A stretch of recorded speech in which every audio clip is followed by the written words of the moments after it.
The alien probe drifted through space like a dead thing, its hull scarred by micrometeorites and cosmic radiation. For 3 centuries, it had been humanity's most closely guarded secret. A gift from the stars that had changed everything. Dr. Sarah Chen pressed her palm against the viewing window of Research Station Omega, watching the probe rotate slowly in the containment field. Behind her, the hum of advanced computers filled the silence as her team analyzed data that would have been impossible to understand just 50 years ago. "The neural patterns are unlike anything we've seen," whispered Dr. Marcus Webb, her lead, a xenobiologist.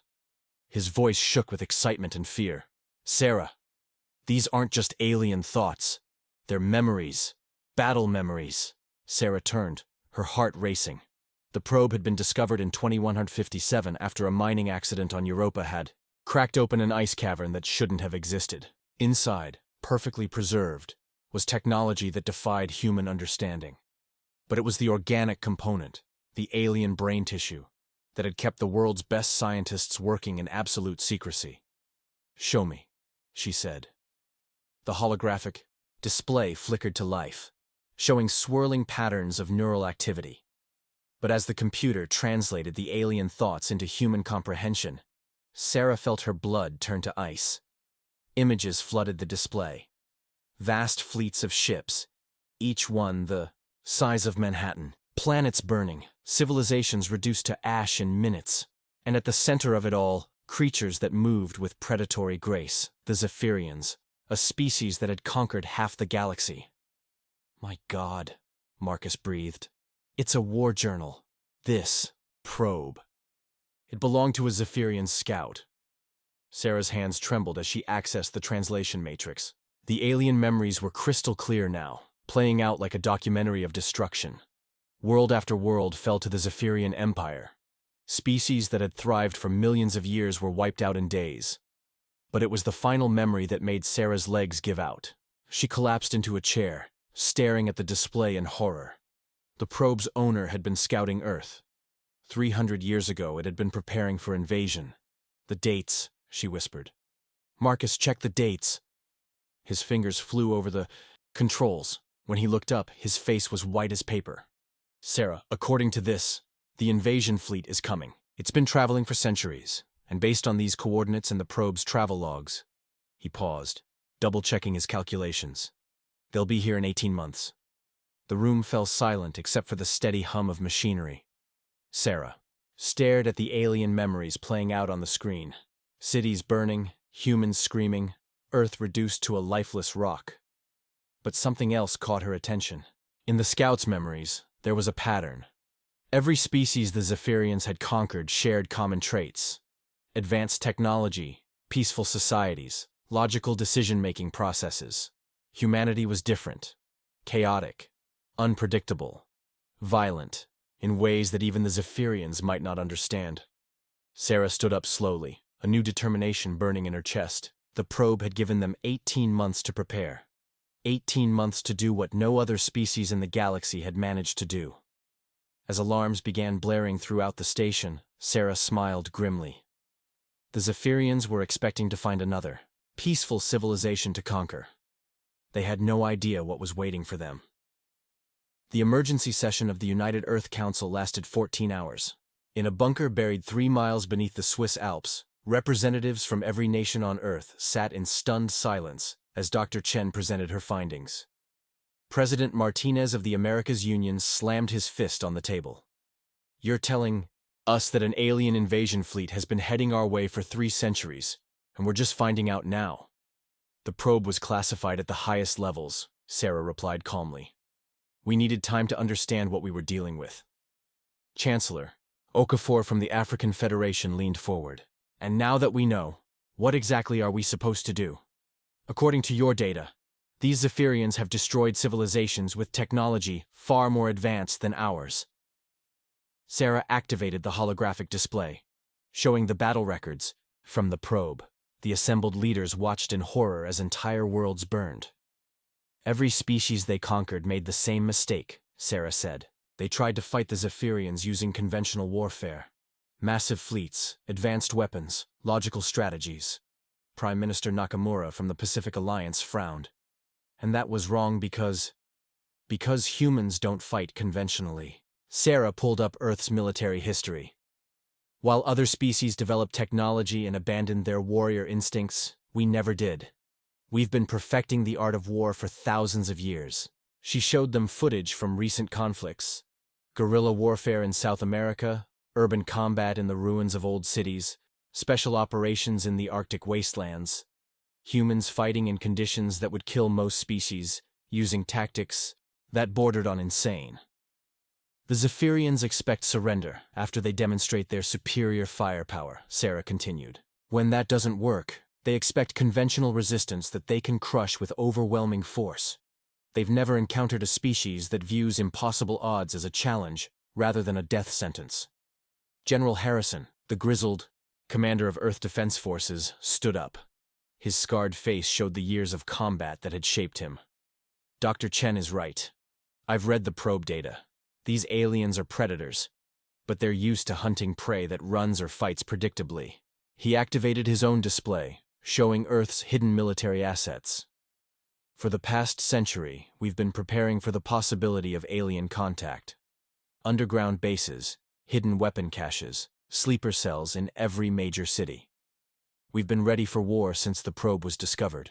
The room erupted in shocked murmurs. President Martinez stared at the general. You've been militarizing the planet without our knowledge? With the knowledge of a select few, Harrison replied. The probe wasn't the only alien artifact we've found. There have been others. Small pieces of technology that crash-landed over the years. We've been reverse engineering them, preparing. Sarah felt a chill run down her spine. What kind of preparations? Harrison's smile was cold. The kind that will teach these Zephyrians why no one in Earth's history has ever successfully conquered humanity for long. The holographic display changed, showing massive underground facilities hidden in the Earth's crust. Weapons that shouldn't have existed gleamed in the artificial light. Ships that looked more like predatory insects than traditional spacecraft hung in secret hangars. We've had 300 years to prepare, Harrison continued.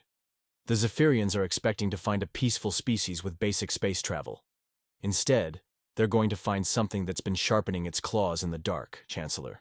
Okafor leaned back in her chair, overwhelmed. So what you're saying is that while the rest of us have been building a better world, you've been building a war machine? I've been building humanity's survival, Harrison replied. And in 17 months, when those ships arrive, you'll understand why. The room fell silent as the weight of the situation settled in. Earth wasn't just facing invasion. It had been preparing for war longer than most people had been alive.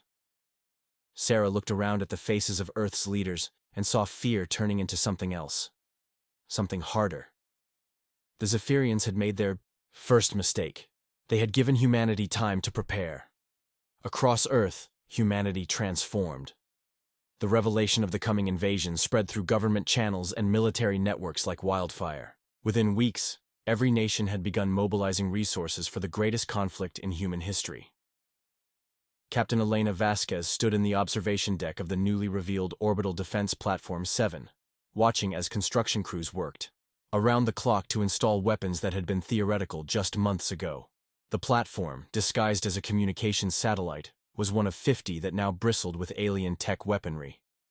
It's incredible what fear can accomplish, said Commander Zhang, joining her at the window. 3 centuries of secret preparation, and now we're pulling it all together in months. Elena nodded, her eyes fixed on Earth below. Cities that had once been symbols of peace and prosperity now showed the telltale signs of military buildup. Lights moved in patterns that suggested massive underground construction. Civilian transports carried hidden weapon systems to strategic locations. The probe data helped, she said. Knowing exactly what we're facing changed everything. On the surface, the changes were even more dramatic. Dr. Chen had been appointed as head of the new Xenobiology Defense Initiative, working with teams of scientists to understand every detail of Zephyrian physiology and psychology. In a laboratory in New Geneva, she studied the probe's biological components under conditions that would have been impossible without the alien technology they'd reverse-engineered. Their neural patterns show remarkable similarities to Earth's ancient predators, she explained to her team. They think like apex hunters. Overwhelming force, quick kills, minimal resistance. but they've never encountered prey that fights back intelligently. Dr. Webb looked up from his microscope. The tissue samples show they're physically superior to humans in almost every way, stronger, faster, more durable. But Sarah, look at this. He brought up a comparison chart showing Zephyrian and human brain scans. Their neural pathways are incredibly efficient, but they're also rigid. They process information in predictable patterns. Humans. He gestured to the chaotic swirl of human brain activity. We're unpredictable even to ourselves. Meanwhile, in military bases across the globe, soldiers trained with equipment that would have seemed like magic a year ago. The hidden weapons program had produced firearms that could punch through ship hulls, armor that could withstand direct energy blasts, and tactics that combined human instinct with alien technology. General Harrison watched a training exercise in the Australian outback, where soldiers used camouflage technology reverse-engineered from a crashed Zephyrian scout drone. They moved like ghosts across the battlefield, appearing and disappearing at will. The key is that they expect us to fight like the other species they've conquered, he said to his staff. Large formations, direct confrontations, logical strategies. Instead, we're going to fight like humans. The exercise demonstrated what he meant. Instead of forming battle lines, the human soldiers scattered into small groups, using hit-and-run tactics that would have been suicidal against a conventional enemy. But against the Zephyrians' predictable response patterns, it would be devastating. As the months passed, Earth's transformation accelerated. Cities developed hidden defensive networks. Civilians trained in guerrilla warfare. Children learned to recognize alien technology and report unusual activity. But it was in the depths of space that humanity's most ambitious project took shape. The discovery of several more alien artifacts, debris from ancient battles, had provided enough material to construct something unprecedented. Admiral Sarah Reeves stood on the bridge of the ESS Retribution, humanity's first true warship, built in secret over decades and finally completed with alien technology. It was unlike anything in Earth's history. It didn't look like the sleek vessels of science fiction. Instead, it resembled a predator, all angles and hidden weapons. The Zephyrians designed their ships to inspire fear, she said to her crew. Beautiful, elegant, overwhelming. We designed ours to kill. The ship's AI, a hybrid of human intuition and alien processing power, spoke in a voice that was eerily human. Admiral, long-range sensors are detecting gravitational anomalies at the edge of the system. The invasion fleet will arrive in approximately 6 weeks. Reeves smiled grimly. Then it's time to see if 3 centuries of preparation were enough. Across Earth, similar scenes played out. Humanity had spent months transforming from a peaceful species into something harder, more dangerous. The Zephyrians had given them the greatest gift possible, time to become what they needed to be. But as the alien fleet approached, one question remained. Would it be enough? The Zephyrian fleet dropped out of hyperspace at the edge of the solar system like a plague of metal locusts.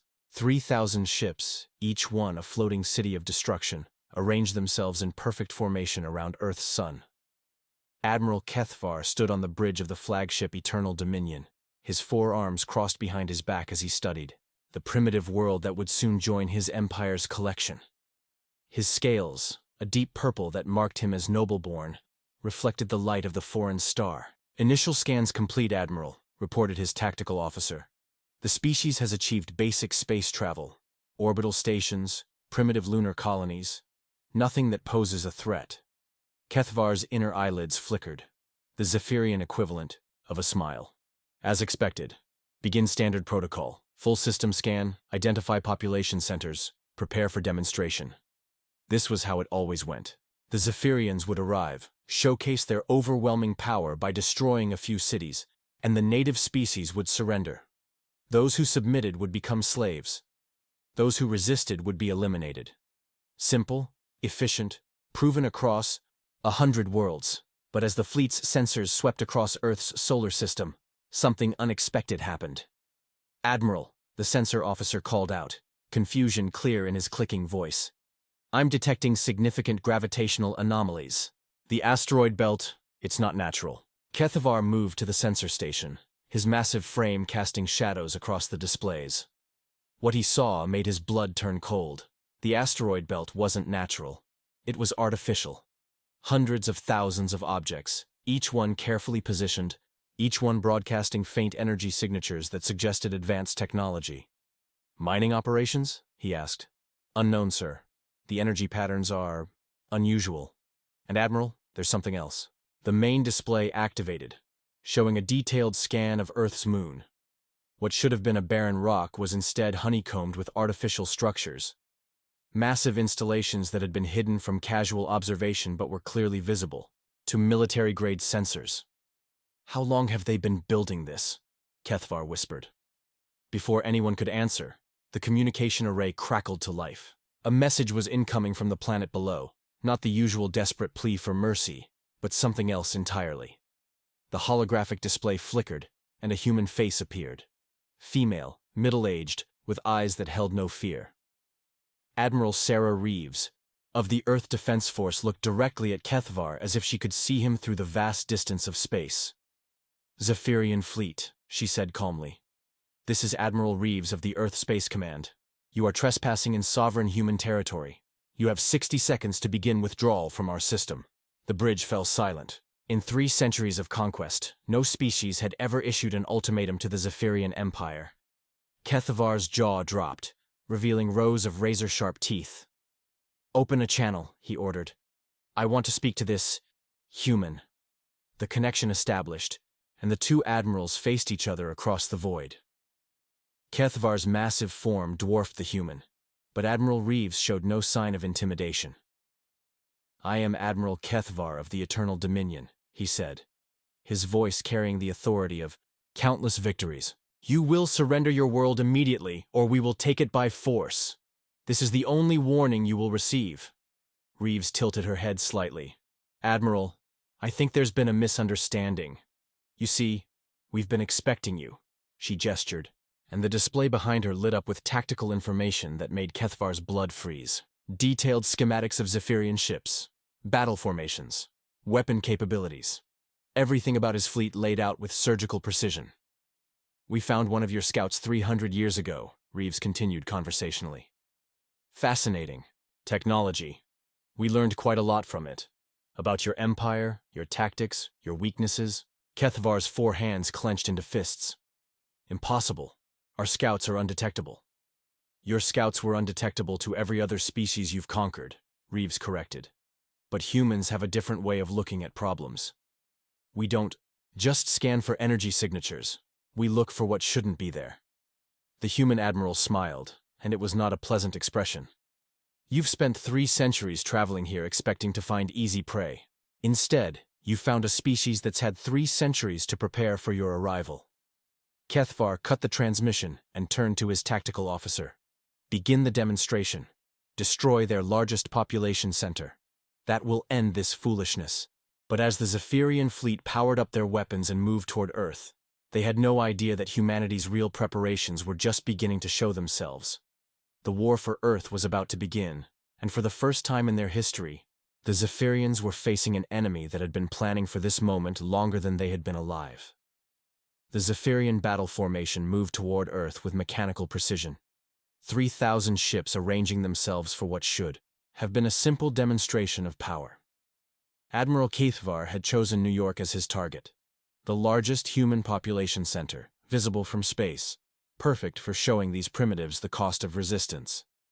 But as his fleet closed the distance, everything began to go wrong. "Admiral!" the sensor officer called out, panic creeping into his voice. "The asteroid belt, it's moving!" On the main display, what had appeared to be random space debris was revealing its true nature. Thousands of objects that had masqueraded as asteroids were suddenly accelerating, their hidden engines coming online simultaneously. They weren't mining operations or defensive platforms, they were weapons. "Kinetic interceptors," Admiral Reeves's voice crackled across the communication channel. "We call them David Stones. Simple concept, really. Accelerate a few tons of metal to significant fractions of light speed, and even your shields won't matter." Kethvar watched in growing horror as streams of projectiles began launching from the artificial asteroid field. But these weren't aimed at his fleet. They were creating a cage, cutting off retreat routes and herding his ships toward Earth. "Evasive maneuvers," he barked. "Return fire!" The Zephyrian fleet's energy weapons lanced out toward the asteroid platforms, but the humans had planned for this too. As soon as the disguised weapons fired their payloads, they detonated, creating clouds of debris that absorbed and scattered the energy beams. 300 years of preparation, Admiral Reeves continued, her voice maddeningly calm. We didn't just study your technology. We studied your psychology. You're pack hunters. You rely on overwhelming force and predictable prey responses. But humans don't behave predictably. As if to prove her point, the moon suddenly lit up like a star. The hidden installations that Kethvar's sensors had detected weren't defensive positions. They were launch platforms. Hundreds of ships that had been concealed in artificial craters burst forth. But these weren't the primitive vessels the Zephyrians had expected. The human fleet that emerged looked like nothing in the galaxy. Where Zephyrian ships were elegant and symmetrical, these vessels were angular, aggressive, built for one purpose: killing. They moved with coordination that seemed almost organic, flowing around the alien formation like a school of predators surrounding their prey. Impossible, Kethvar breathed. Their technology level was carefully managed, Reeves interrupted. We've had pieces of your technology for centuries. Every crashed probe, every bit of debris from your ancient battles. We studied it all, reverse-engineered what we could, and built the rest from scratch. The human ships opened fire, but not with the energy weapons the Zephyrians expected. Instead, they launched volleys of projectile weapons that punched through shields designed to deflect energy beams.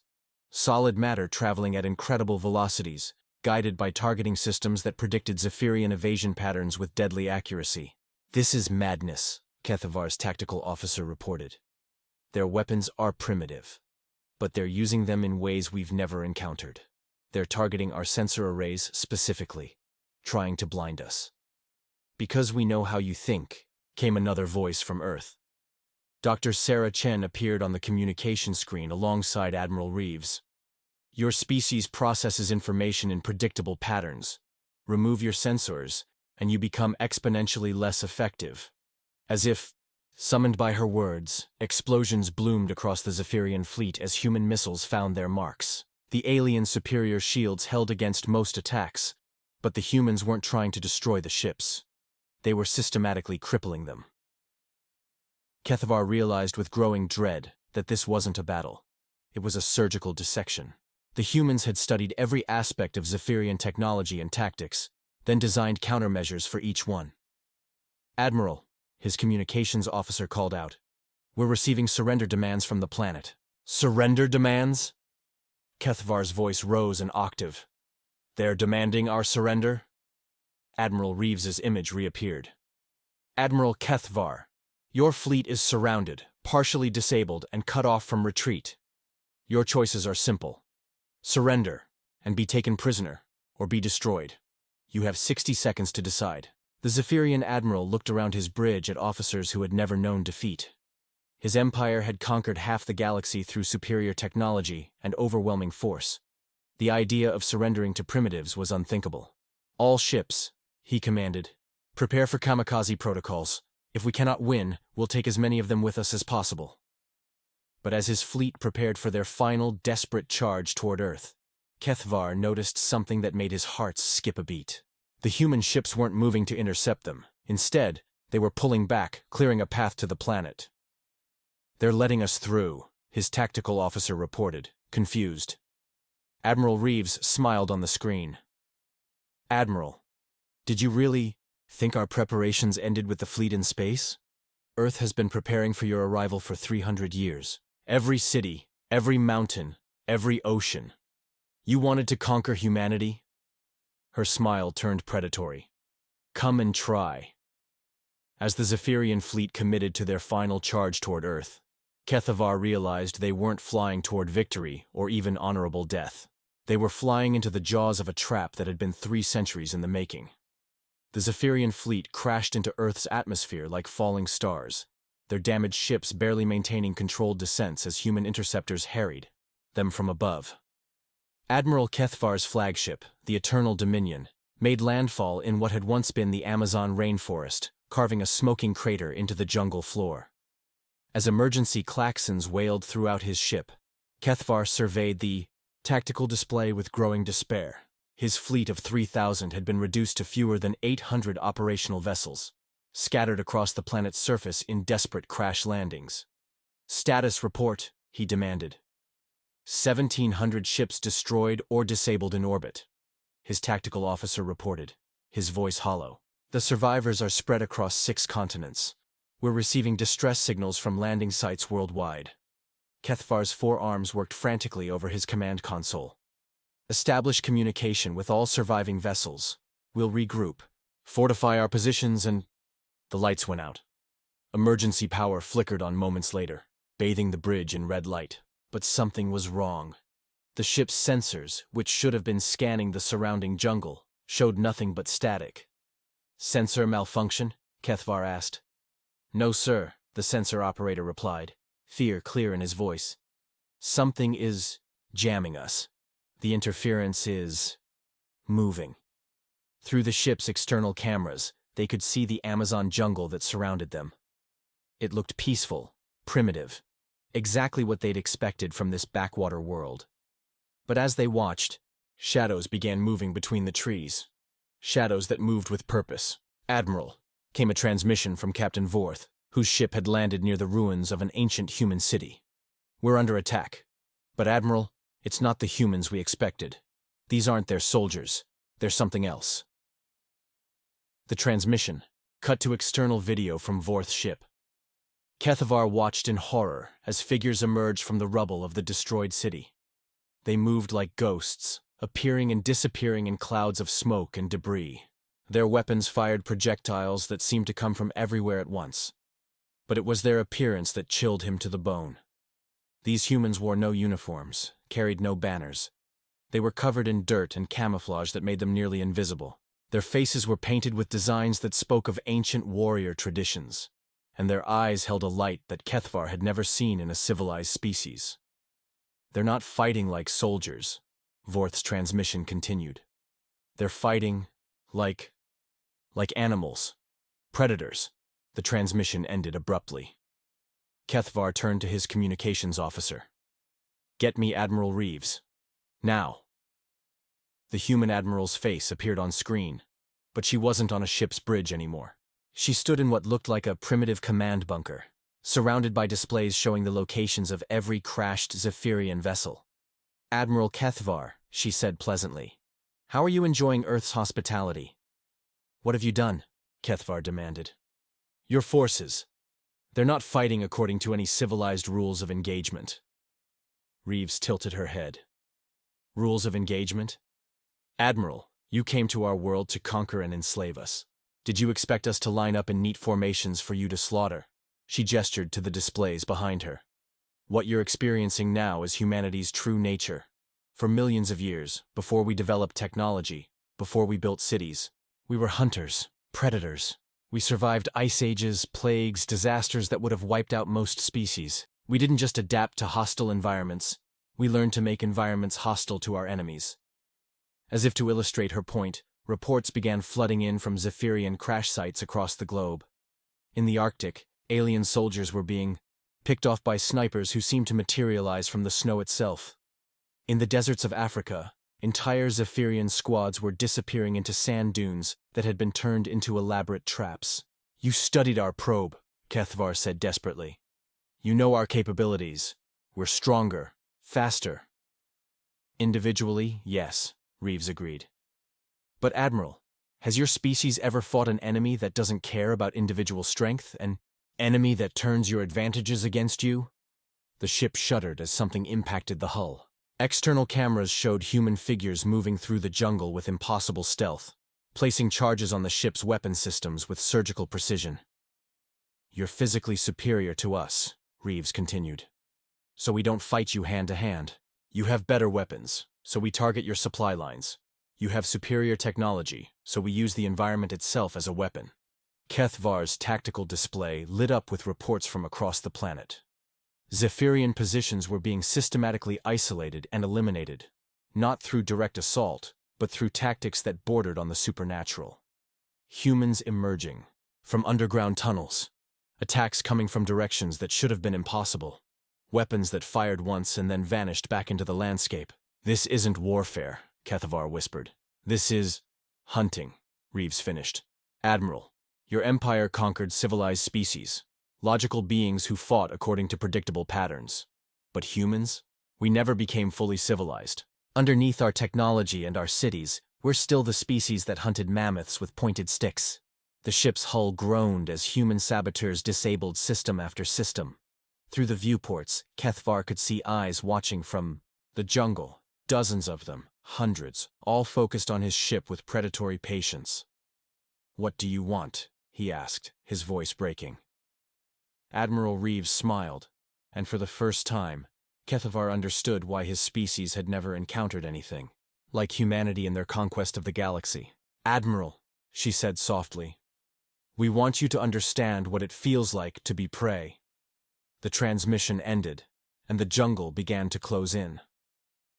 6 months after the failed invasion, Admiral Kethvar stood in the prisoner processing center deep beneath the Rocky Mountains, watching as the last of his surviving crew members were prepared for transport. The underground facility was a marvel of human engineering, carved from solid rock, powered by geothermal energy, and designed to hold beings that were physically superior to their captors.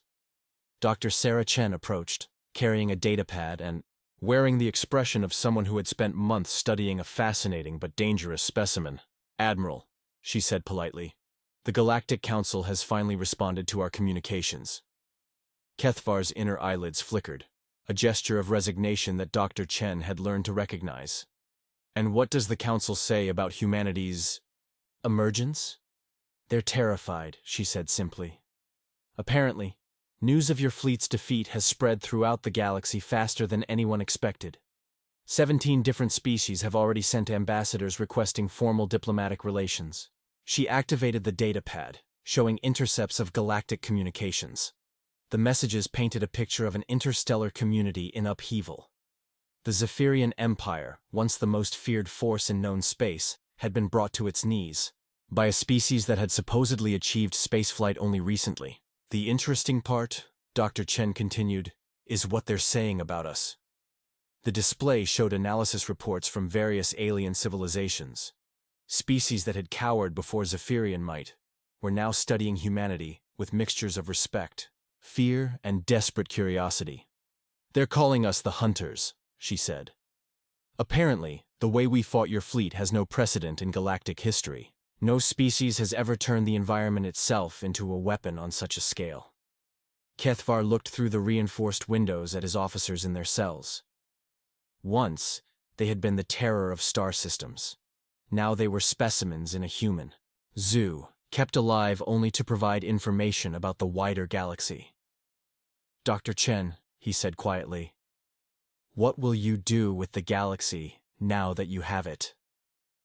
The question had been weighing on humanity's leaders for months. The probe data had revealed the locations of thousands of worlds, trade routes that spanned half the galaxy, and the political structure of dozens of civilizations. Earth now possessed information that could reshape interstellar politics. "We're still deciding," Dr. Chen admitted. "Some want to build an empire like yours, take revenge on species that might have threatened us eventually. But most of us—" She paused, choosing her words carefully. "Most of us just want to make sure no one ever tries to invade Earth again." Through the facility's communication system, Admiral Reeves's voice echoed from the main command center. She was addressing the newly formed Terran Defense Council, outlining humanity's first steps into galactic politics.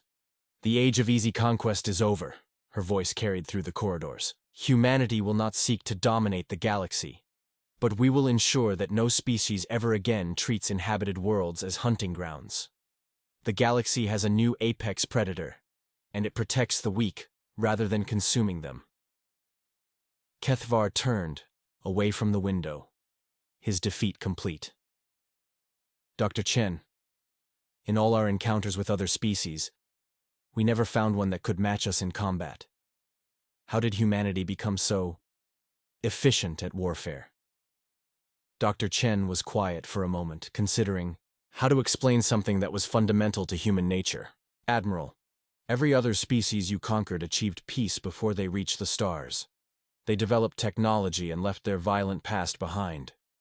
Humans never did that. We carried our capacity for violence with us into space, refined it, made it more precise. We turned war itself into a science. She gestured toward the surface, where construction crews were already building humanity's first interstellar shipyards. But we also learned something you never did: how to protect rather than just destroy. Every human alive knows that there are things worth fighting for: family, freedom, the right to exist without fear. As if summoned by her words, a group of human children ran past the facility's windows, playing games that looked suspiciously like military tactics training. Even the youngest humans were learning to think strategically, to see the world as a place where predators and prey existed in careful balance. "The galaxy is going to be different now," Dr. Chen said. "Not because humans conquered it, but because we proved that conquest isn't inevitable, that there's always someone stronger, someone more determined, someone willing to do whatever it takes to survive." Kethavar watched the human children disappear into the distance, their laughter echoing off the mountains. For the first time in his long life, he understood what it meant to encounter a species that was truly alien.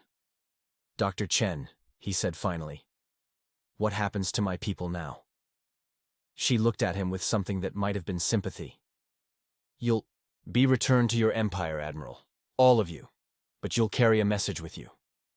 "What message?" Dr. Chen smiled, and it was neither cruel nor kind. It was the smile of a species that had just announced its presence to the galaxy in the most dramatic way possible. That the age of empire is over, the hunters are now the hunted, and humanity is watching. As the transport ships prepared to carry the Zephyrian survivors back to their empire, Earth's new fleet of interstellar vessels began their patrols of the galaxy's trade routes. They carried no banners of conquest, made no demands for tribute. They simply made their presence known, a reminder to any species that might consider preying on the weak that there was now something in the darkness that would hunt them in return. The new era of HFY tales had begun, and the galaxy would never be the same.